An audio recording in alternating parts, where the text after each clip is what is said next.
Welcome back everyone to Magius Plays Legend of Zelda Breath of the Wild. Last time, we finished up with the Great Plateau, at least for the time being, and now we're getting ready to head out into the wilderness. And to do that, well, we're just going to glide right on down here. It's not a terribly long journey to where we want to go first, but I see a couple things that we'll want to check on the way.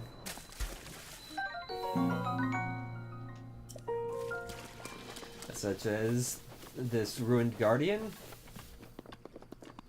and see what's up top and there.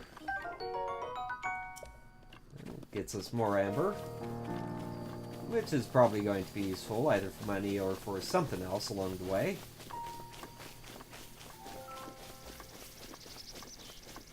I'm just gonna bypass you. I don't think you have anything I need.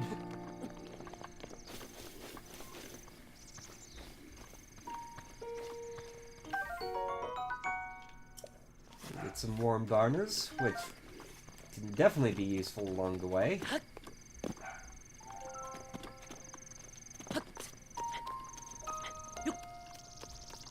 Now, what's up here for us? Chests, which is good, and some explosives, which are not. Well, that gets us some fire arrows. And a nice easy climb up to this chest. Normally we'd need to climb all the way up here from down below, which is a bit of a bother.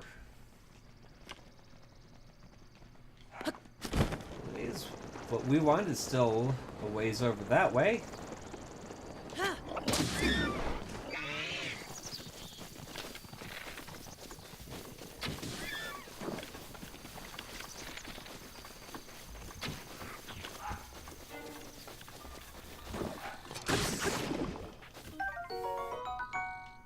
Well, so much for that plan. I was hoping I'd be able to get some deer meat, but apparently that's not gonna happen. Got a couple of moblins here to deal with.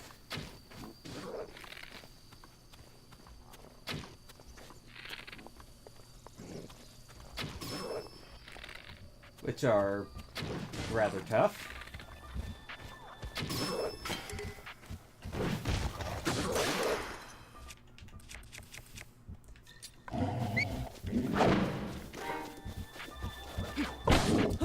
Definitely don't want to be in the way of that attack. Moblins definitely hurt if they hit ya. Fortunately, they're also pretty easy to avoid most of the time, so...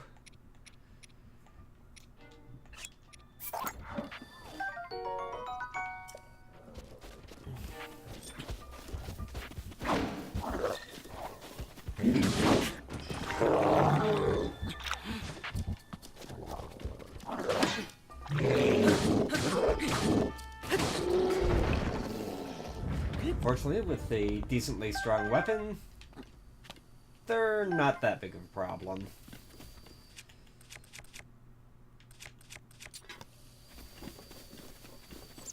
And right over here, we've got a shrine. And some meat.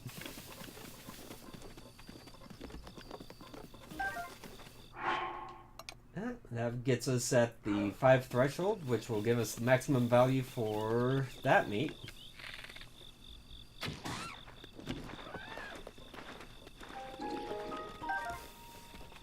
Which is good, because we need some money coming up here before long.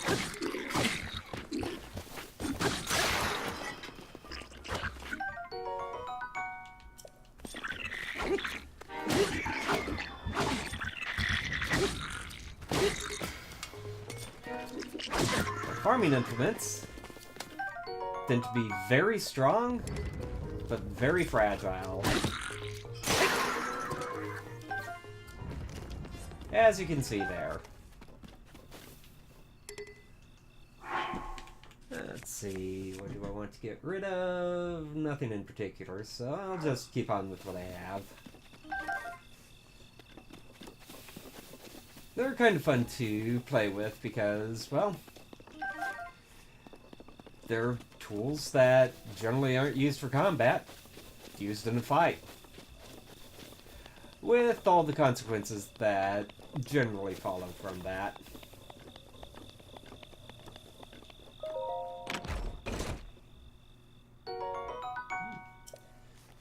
Another good bow. Oh, decent bow anyways. And we've got some or some mining spots here. Let's grab the sledgehammer and see what we get.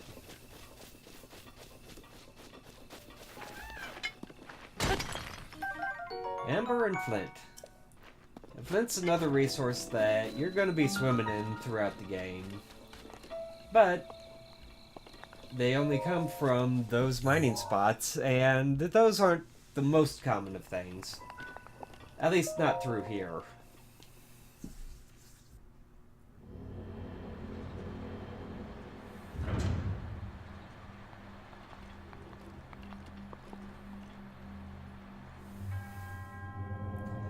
And this shrine's kind of fun.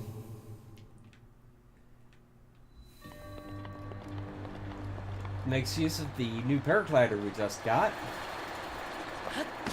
to get to places we otherwise wouldn't be able to get to. There are a couple chests in here to get us some extra stuff. One of which is very easy to get to. The other, not so much.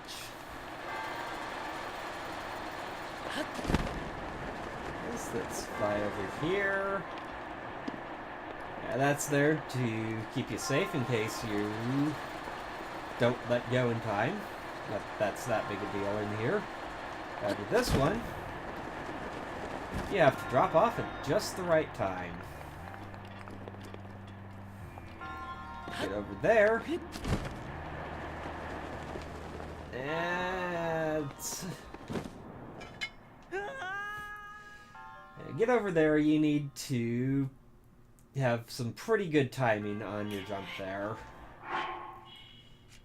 So let's eat at the steak and try that again.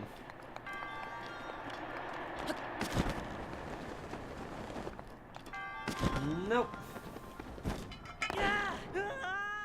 2 more tries.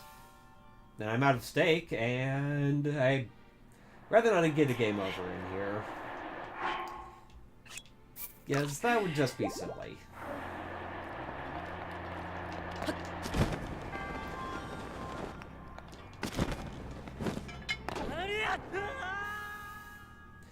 This is really not wanting to work for me today.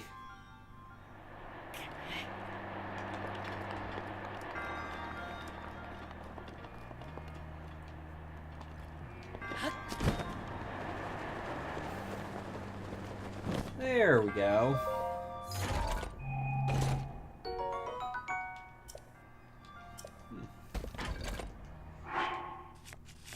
Well, that'll be a good replacement for... Yeah.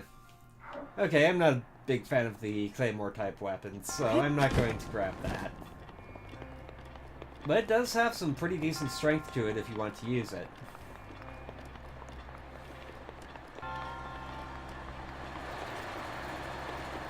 So back over here. And we're done. A nice quick shrine to get us on our way.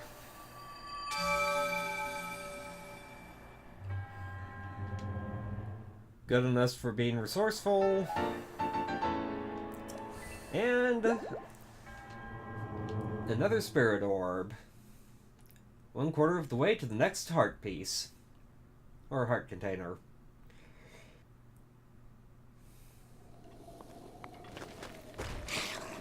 That's out of the way. Pull the mop out again.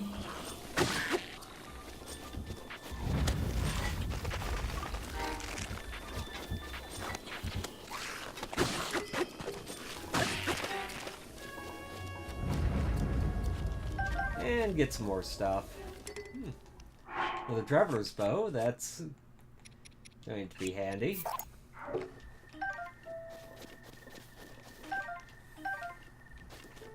This is a Boko Bat. Another weapon in the big two-handed weapon category. Very slow to swing, and definitely not my favorites.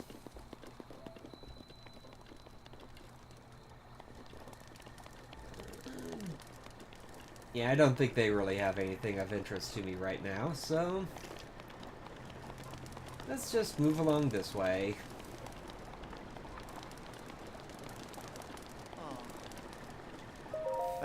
I may be somewhat used to seeing bad omens by now, but that, well, let's just say it's better than most. We're doomed! I mean, don't panic. Sorry, who are you? Have we met? Well, doesn't matter who you are, really. I was getting tired of talking to myself, so you've come at a good time. By the by, those strange things that popped out of the ground, did you see them? I'm not talking about mushrooms here, I'm talking about those towers. They seem to have popped up all over the place. And that's not the only strange thing that's happened. Those long-deserted shrines suddenly started glowing. Oh. You know what this means, don't you? The end is here! With all this craziness happening, I've been keeping an eye on that thing. Just to see if it suddenly starts moving, you know? What thing? Talking about that guardian, of course. Haven't you heard the old stories about Hyrule? See that thing over there? The one shaped like an overturned urn? That is what I'm talking about. Did you know some of them can move? Once one of them chased me down and tried to kill me. This one here? No, it was a different one. That one was closer to the castle, but before the forest. When they spot you, they shoot blue beams of light at you. Man, I was so sure that that was the end for me. I was prepared for the worst. But I somehow managed to escape into the nearby woods. Oh? You think it was my lightning-fast reflexes that saved me? Oh yeah, that does seem pretty likely. Ha! I wish. Truth is, I just got lucky. Anyway, I hear guardians like that still wander around Hyrule Castle. Be careful. Oh, that is a good place to talk about. A couple of ways to deal with the guardians if you're not ready to actually fight them. To get around them, you can either... Well, once they lock on, they are going to shoot at you if you don't get out of the way in time. You can either do that by blocking their line of sight, or moving around them right before they start to fire. Now, timing on that is a little tricky. You need to know when to change your movement so that when it actually fires at you, it doesn't hit you. But it's not nearly as tricky as trying to parry the beam back at them.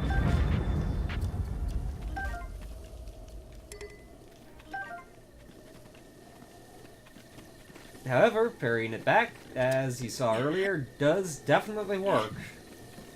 And definitely takes them out quickly.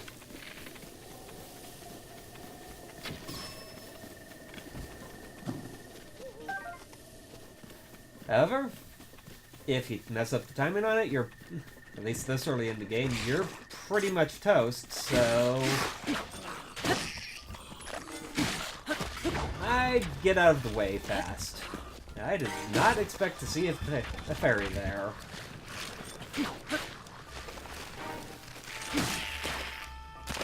Takes care of those two.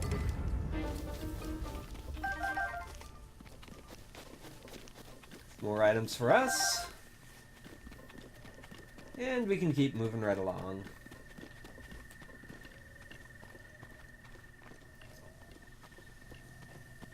Now, here we can get a couple of ingredients. Never come across this guy before. Looks like that guy increases your attack strength, which makes your weapons all the more effective. Nice to have, but I don't generally use them that much, so... If you want that sort of stuff, go for it. Now, what is this up here? Some blue nightshade. Some of the ingredients do glow at night, making it easier to find them. And just making things a little more useful. It's not a huge deal since I'm going to be getting way more ingredients than I need in this run through. But they can definitely be very helpful along the way.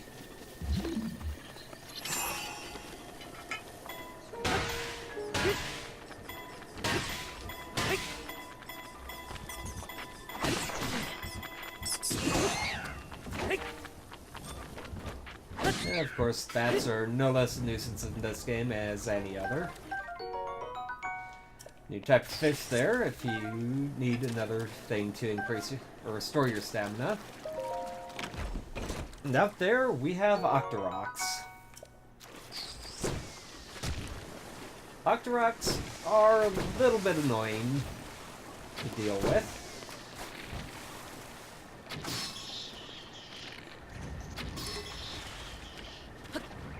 But you can get some pretty useful stuff from them. The tentacles aren't all that great, but if you manage to get a balloon from them, that is can very much be worth your time. Armor boosting thing. That'll probably be handy later on. Or even early on, depending on when I decide to use it.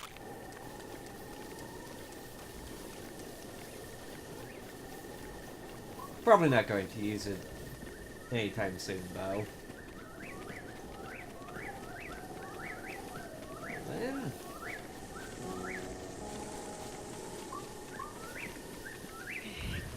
and we're in here. Drop this into the hole. We get another Korok seed.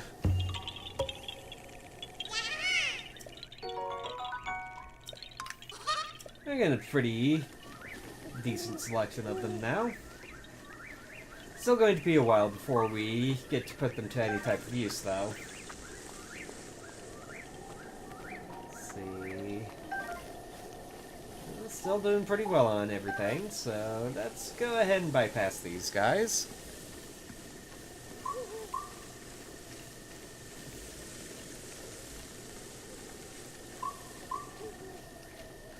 They're not really guarding anything terribly interesting right now.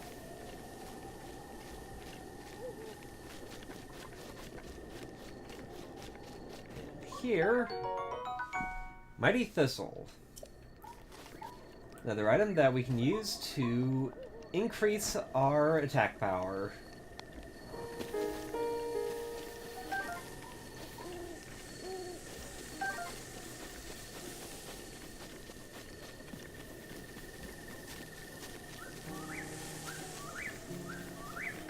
Iron Shroom. More defense, which can definitely be useful.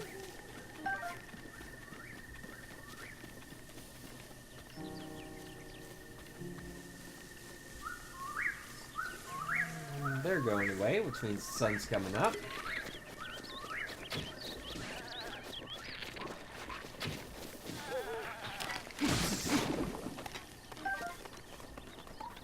Now, the Chew Jelly, which you've seen me pick up a few times now, it's kind of an interesting item. You can use that as part of a standard mixture, but it also is something that is very, how to put it, very elemental. Easy to charge with various elements.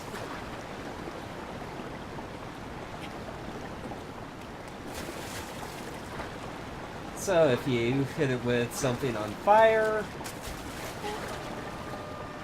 it catches fire, it turns into red jelly juice, gel. Use something that is icy, turns it into white jelly gel, or white chew jelly.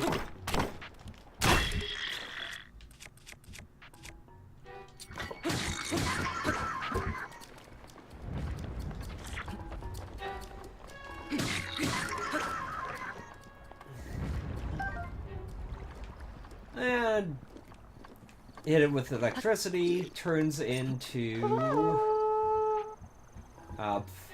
yellow chew jelly.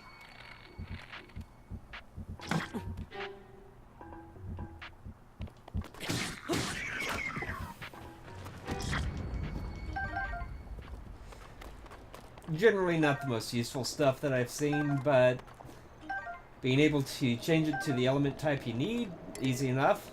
Assuming you don't hit it or don't hit it too hard and cause it to blow up. You are getting a nice little boom.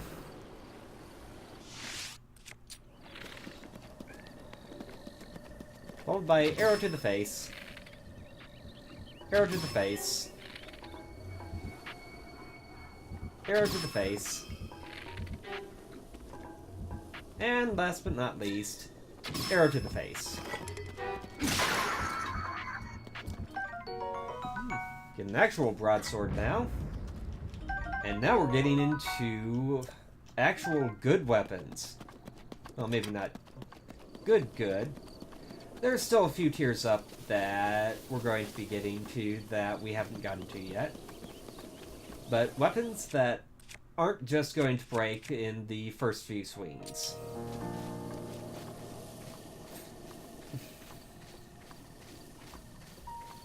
Of course, most of the time, the enemies are going to be wielding them first, so we definitely want to be careful about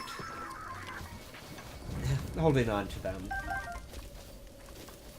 Don't want to use those up until we get into an actual big fight that we need to deal with.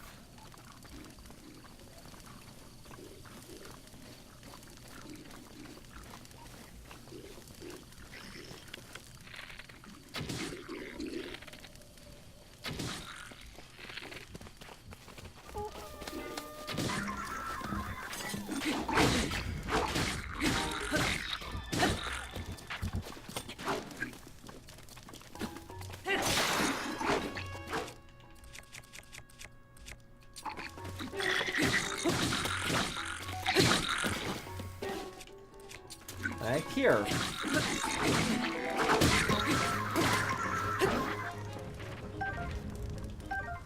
This is going to be a very good time for you. These are good weapons.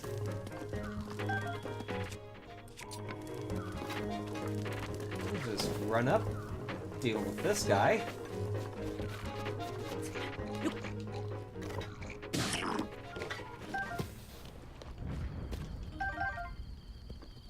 Get some more arrows. Knock these out.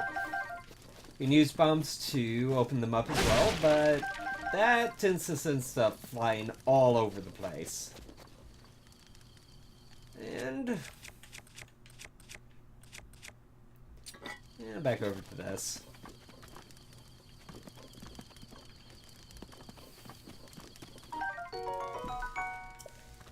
I'm gonna want something good to eat before I try moving along too much more. Of course, that's what the skewers are for.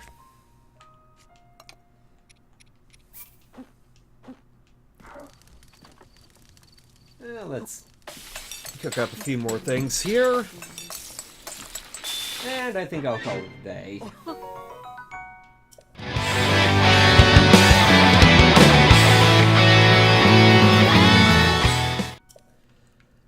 There we go. That'll do us for a while. And you know what? Before we sign out, let's go ahead and get this tower taken care of. We're right here. Why not?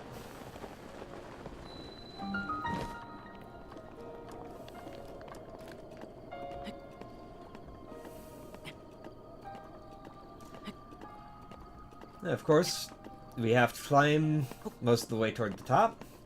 Some of the towers we'll be coming across are not going to be this straightforward. Some of them definitely are. Some of them, well, let's just say they have obstacles in the way. Either that, or it's a sheer climb all the way up. Something that you basically really don't want to deal with until you build up your stamina or get a couple other items that help with that. And there are items like that throughout the game. We just haven't gotten any of them yet.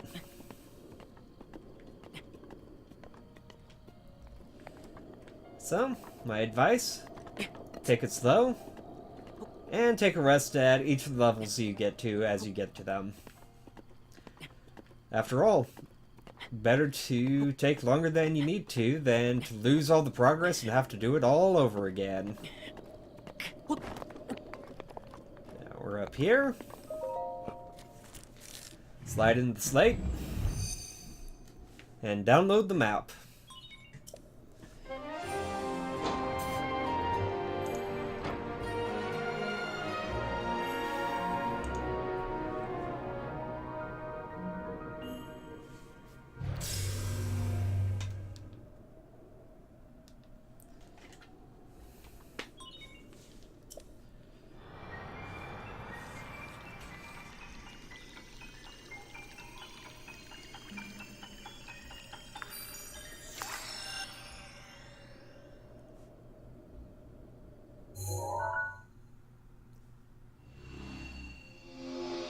There we go. This is the next area that we are exploring. And this also gives us the Sheikah sensor. Basically, what this does is it tells us anytime that we're near a shrine. It is actually pretty useful. Now, unfortunately, most of the shrines aren't that easy to... Well, some of the shrines really aren't that easy to find. They're hidden under stuff, or you have to solve some sort of puzzle to bring them up. It just turns out to be a bit of a pain. However, we're at the Dueling Peaks, and our objective lies... well, somewhere on the other side. It's going to take a bit to get there. But next time we're going to head through and see what comes from there. We're also going to get some more ores that we can potentially sell for the money we're going to need here in a bit. But for now, we've gone on long enough, so tune in next time for more, and until then, Magius out.